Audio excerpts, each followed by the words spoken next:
The night sky blazed with an impossible light, a star unlike any the world had ever seen. In distant lands, wise men dropped their scrolls and calculations, their hearts pounding with a truth they could barely comprehend. The promised king had been born, but while some searched the heavens with wonder, others would soon search the earth with swords. This is the story of a baby who changed everything, and the desperate flight that saved the world.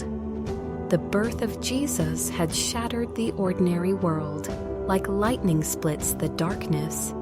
Word was spreading, whispered from house to house, carried on merchant roads and pilgrim paths. A child born in Bethlehem, a child of promise, a child who would be called the Son of the Most High. But the world was not ready for such a king. In the sprawling palace complex of Jerusalem, King Herod the Great sat on his golden throne, his weathered hands gripping the armrests with white knuckles. At 70 years old, he had ruled Judea for nearly 4 decades through cunning, brutality, and an iron determination to crush any threat to his power. His paranoia had grown like a cancer, consuming his mind until he saw enemies in every shadow, rivals in every whisper. He had already murdered his own wife and 3 of his sons, convinced they were plotting against him. The Roman Empire had placed him on this throne, and Rome expected results, order, taxes, and absolute loyalty. Herod delivered all 3 with ruthless efficiency. But now, in the final years of his reign, something was stirring in his kingdom. Ancient prophecies were being quoted in synagogues. People were talking about a coming Messiah, a promised king who would restore Israel's glory. And in the humble town of Bethlehem, just 6 miles south of Jerusalem, a baby had been born whose very existence would challenge everything Herod thought he controlled.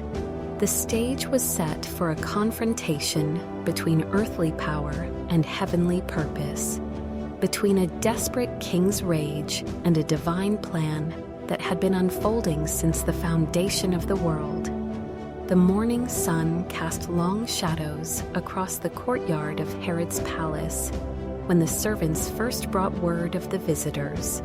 They were not ordinary travelers seeking audience with the king. These were Magi, wise men from the distant east, their camels laden with precious goods, their robes speaking of wealth and learning that commanded respect, even in the halls of power. "Your Majesty," the palace steward announced, his voice tight with uncertainty. "There are scholars here from Persia, perhaps Babylon. They claim to have traveled many months following a star. They seek the one who has been born King of the Jews." The words hit Herod like physical blows. His face drained of color, and his hands began to tremble, not with age, but with fury and fear. King of the Jews. There was only one King of the Jews, and he was sitting on this very throne. Who dared to make such a claim? Who would challenge his authority so boldly? "Bring them to me," Herod commanded, his voice barely controlled. Immediately, as servants scurried to obey, Herod's mind raced through possibilities and threats. If these foreign scholars knew something about a rival claimant to his throne, he needed information. But more than that, he needed to understand what he was facing. In his decades of rule, he had learned that knowledge was the sharpest weapon of all. The Magi entered the throne room with dignity that could not be diminished by travel or circumstance. Their faces bore the deep lines of men who had spent their lives studying the movements of stars and the mysteries of ancient texts. Their eyes held a light that spoke of wonder, of having witnessed something beyond ordinary human experience. The leader of the group, his beard white with wisdom, and his robes rich with the deep blues and purples of royal courts, stepped forward and bowed with the respect due to a king, but without the fear that usually accompanied audiences with Herod. "Your Majesty," he began, his accented voice carrying across the marble floors, "we have traveled from the east, following a star of extraordinary significance. We have come to worship the child who has been born King of the Jews. We have seen his star rising, and we know that the promised time has come. Where is he? We have brought gifts worthy of such a king." The silence that followed was deafening. Every courtier, every guard, every servant in the great hall seemed to hold their breath. They had all heard the words, and they all understood the implications. Someone, somewhere in Judea, had been born with a claim to the throne that these learned men considered legitimate enough to warrant a journey of thousands of miles. Herod's face was a mask of composure, but those who knew him well could see the storm building behind his eyes. When he finally spoke, his voice was silk wrapped around steel. "A king, you say, of born recently?" He leaned forward slightly, his gaze intense. "Tell me more about this star you followed. What makes you so certain of its significance?" The Magi exchanged glances, their excitement evident despite the tension in the room. The leader continued, "The star appeared at the moment of his birth, Your Majesty. It was unlike any celestial phenomenon we have ever observed. Our ancient texts, passed down through generations of study, speak of such a sign accompanying the birth of the great king who would rule not just Israel, but all peoples. We are certain this is the fulfillment of those prophecies." Herod nodded slowly, his mind working furiously. He dismissed the Magi temporarily, promising to provide them with the information they sought. But first he needed to consult his own experts. Within the hour, the palace was buzzing with urgent activity as messengers were sent throughout Jerusalem. "Summon the chief priests," Herod commanded. "Bring me every scribe, every teacher of the law. I want every man in this city who knows the ancient prophecies standing before me within the hour." The great council chamber filled quickly with the religious leaders of Jerusalem. These were men who had devoted their lives to studying the Hebrew scriptures, memorizing every prophecy, debating every nuance of meaning. They came with scrolls and tablets, their faces grave with the understanding that when Herod summoned them with such urgency, lives often hung in the balance. Herod entered the chamber like a predator stalking prey. His voice, when he spoke, carried the weight of absolute authority tinged with barely controlled rage. "You know the prophecies," he began without preamble. "You know every word that has been written about the coming Messiah. I want to know where the Christ is to be born. Not theories, not possibilities. I want certainty." The religious leaders huddled together, whispering urgently among themselves. Ancient scrolls were unrolled, passages were quoted from memory, and debates that had raged for generations were settled in moments by the pressure of Herod's demand.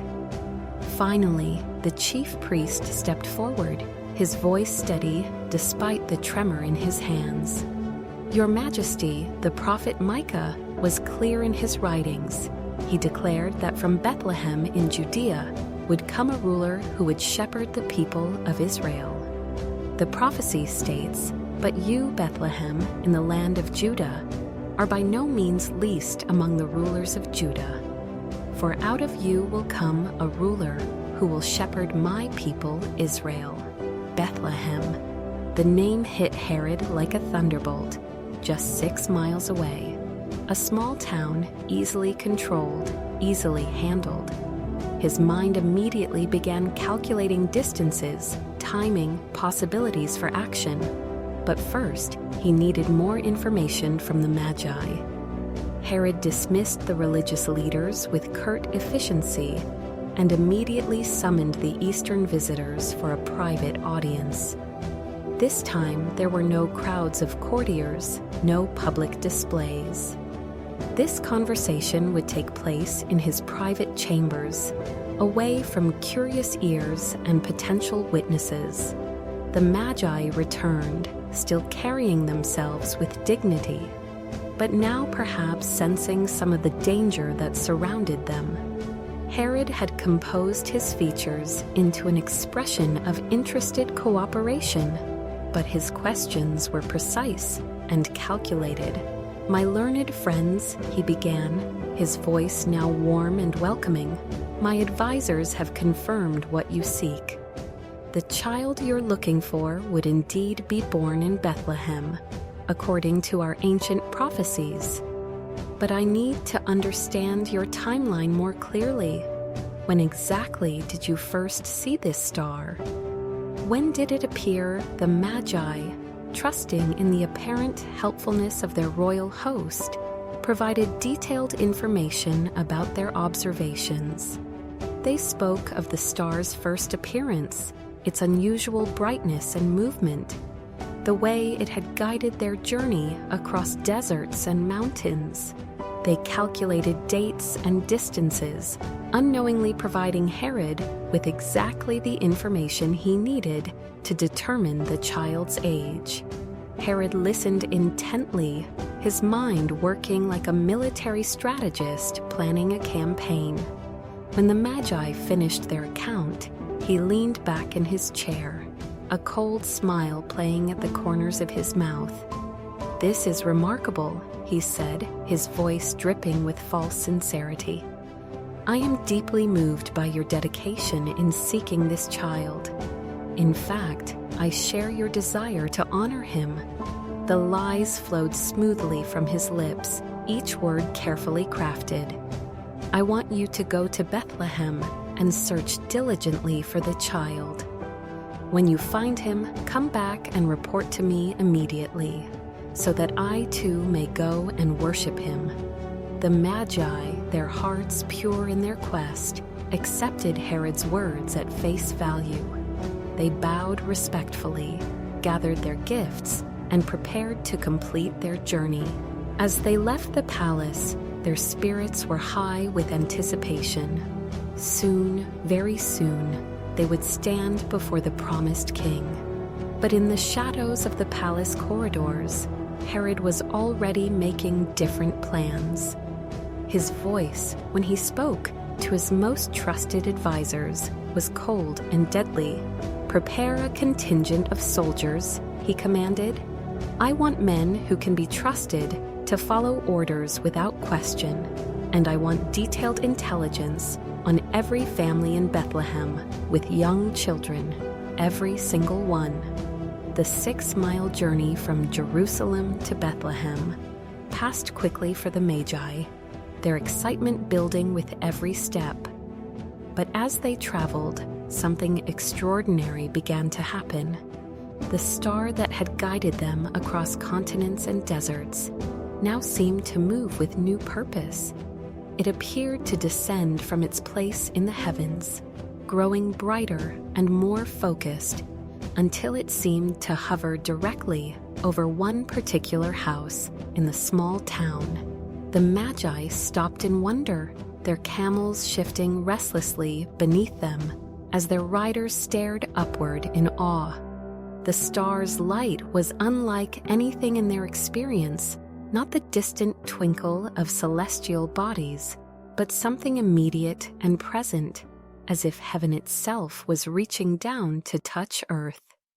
"There," whispered the eldest Magi, his voice thick with emotion.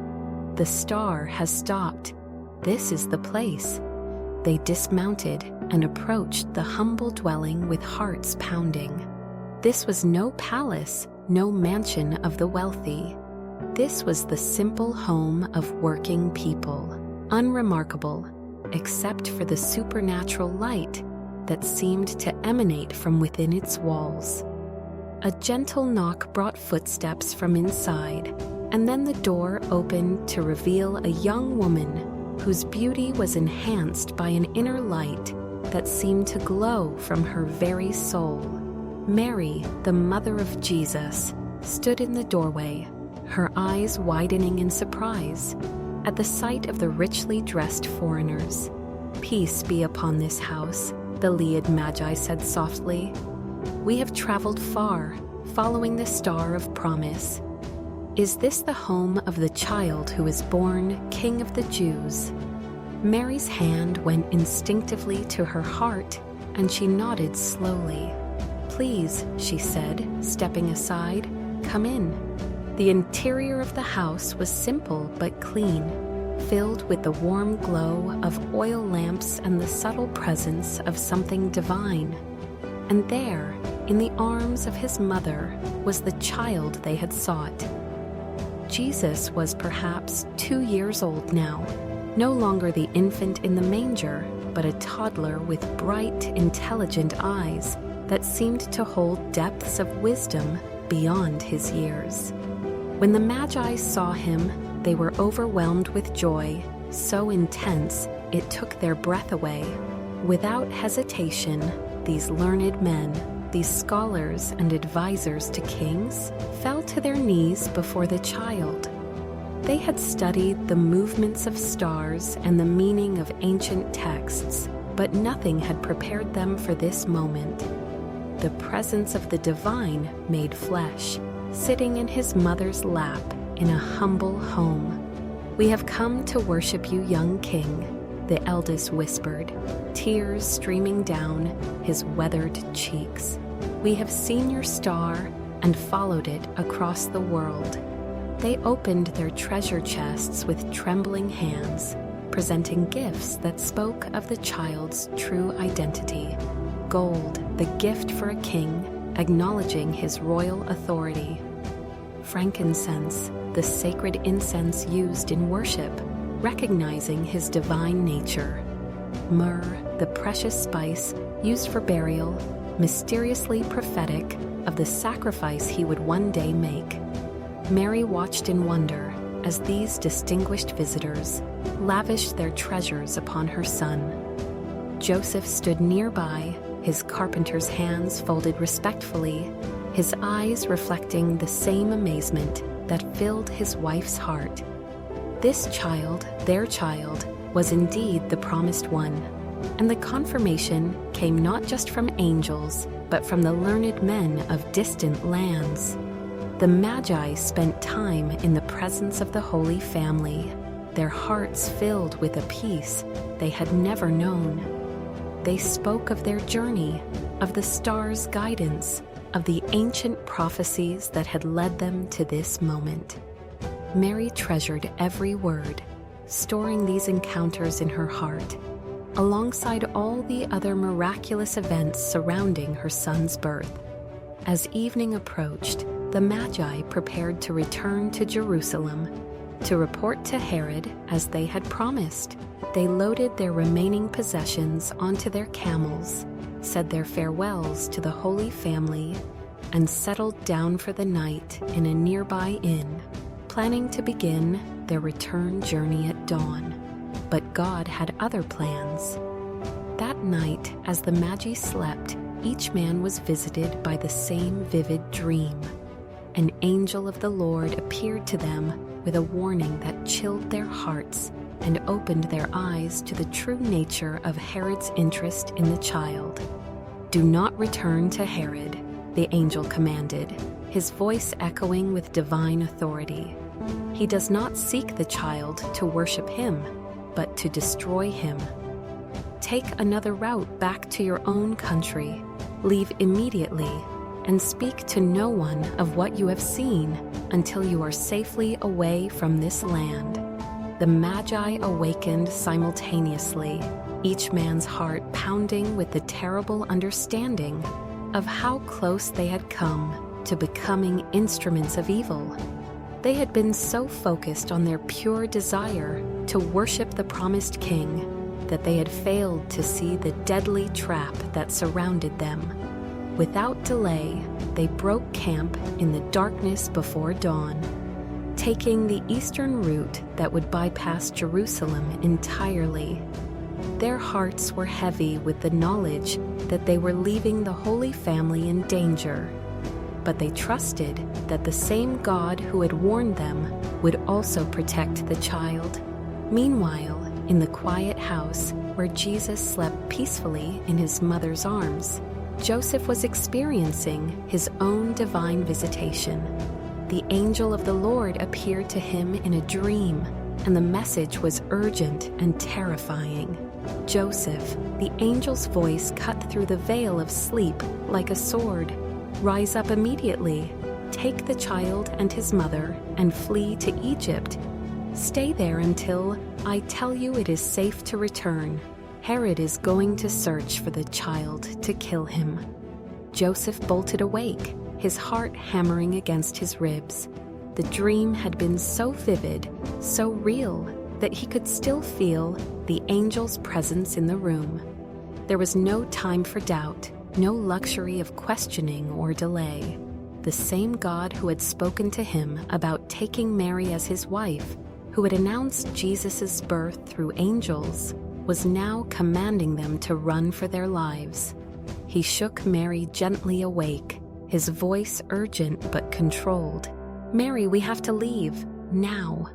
An angel warned me in a dream. Herod wants to kill Jesus. We have to get to Egypt." Mary's eyes widened with instant understanding. She had pondered so many miraculous things in her heart, had experienced so many divine interventions, that she did not question the warning. Instead, she immediately began gathering their few possessions, while Joseph prepared for the journey. In the darkness of night, with only the stars as witnesses, the Holy Family slipped away from Bethlehem. Joseph led their donkey carefully through the sleeping streets, every shadow a potential threat, every sound a possible alarm. Mary held Jesus close to her chest, the child mercifully sleeping through the beginning of their desperate flight. The journey to Egypt was treacherous under the best of circumstances. Hundreds of miles through desert wilderness, with dangers from bandits, wild animals, and the harsh environment. But for a young family fleeing in the night with a small child, it was a test of faith and endurance that would have broken lesser souls. Yet as they traveled, they were sustained by the same divine providence that had orchestrated Jesus' birth. Strangers offered help at crucial moments. Water was found when their supplies ran low, and shelter appeared when the desert heat became unbearable. Step by step, mile by mile, they made their way toward the safety of Egypt, carrying with them the hope of the world. Back in Jerusalem, Herod waited for the Magi's return with growing impatience. Days passed, then weeks, and still no word came from the Eastern scholars. His spies reported no sign of the foreign visitors in the city, and gradually the terrible truth became clear: they had deceived him. The realization sent Herod into a rage that was terrifying even by his standards. He had been outwitted, outmaneuvered by foreign scholars who had used his own information against him. But more than his wounded pride, it was the fear that drove him to desperate measures. Somewhere in Bethlehem was a child who threatened everything he had built, everything he controlled,